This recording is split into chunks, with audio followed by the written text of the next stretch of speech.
Hello mga Yiniens, DCB TV. Please don't forget to subscribe to your channel, to sa button video natin ko. Ang update sama ito ng pero ito yung Rusi Sigma 250. Papakita ko lang sa mga yung yung design niya at saka yung presyo na rin dito sa Basista Outlet. Basista Pangasinan. Kuminyas na naman, sabahan niyo kuminyas, tara na. Yung Rusi Sigma. At yung ito yung yung kulay red na na Rusi Sigma 250. Tapos meron yung kulay black. Yung kulay black yung Rusi Sigma 250. Ayan yung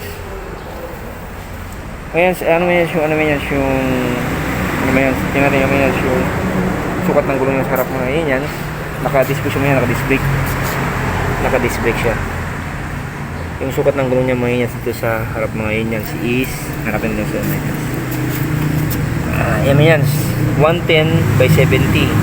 Yung rim niya is 17 yung rim niya. Mga Yiniens.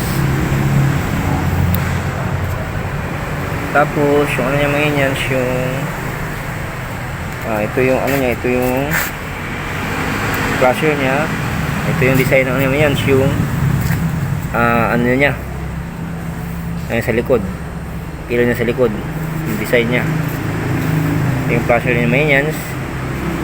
Ito may Yiniens, yung sukat ng gulong niya sa likod is 140 by 70. Tapos 17 yung sukat ng rim niya. Nakamags siya may yan, nakamags. Tapos may Yiniens, ito ay nakadisplay yung likod niya. Ito may Yiniens yung tambutso niya. Meron siyang dito, yung muffler guard. Ito yung may Yiniens yung angkasan sa likod. Yan, tapos naka monoshock siya. Monoshock. Yan yung design ng Rusi Sigma 250. Yung design may flasher niya mga Yiniens, parang ganito. Ayan, parang may pagka ano daw? letter B. Ayan, so yung headlight niya, headlight.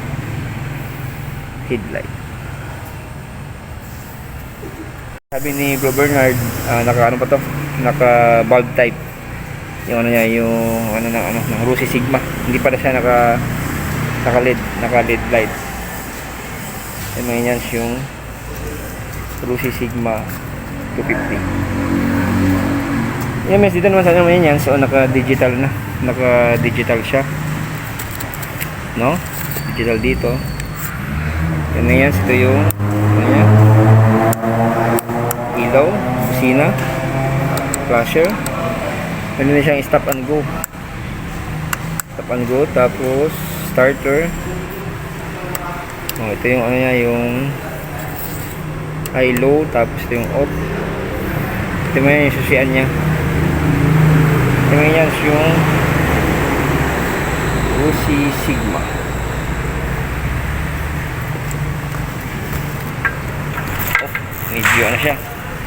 Medyo may pagkamabigat siya, pero pag naumandar ito, mag-aana siya ito pagmandar.